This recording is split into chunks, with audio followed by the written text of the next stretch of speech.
Okay, ni gbogbo ele. Made ma fo pe ma be so wa kojú ma laptop wa ma ba laptop ṣe. I mean you like e o. Ṣé tó bá fẹ́ mi ṣe bó ṣe ma ṣe mí náà ni. Jeje mo de jókòó tó ní kí wọ́n bẹ̀ o. Oh, baby, chill. Oh my God, what unusual thing to do, right? When back client is so, if I didn't involve me, when you start to know me so see, go see continue to try. Like practically, I've tried almost everything, but go change. No cause okay. Or I won't insist that we do video call. Let me go to the question. Come on. The bash video call ni o le. Oh, then sorry, Brian. I should get picture and come on now. Pe to lo picture na de be ṣe video call. Pe ko le to yi. See, sorry.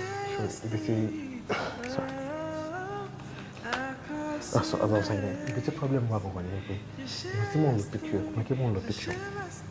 Actually, the client answer.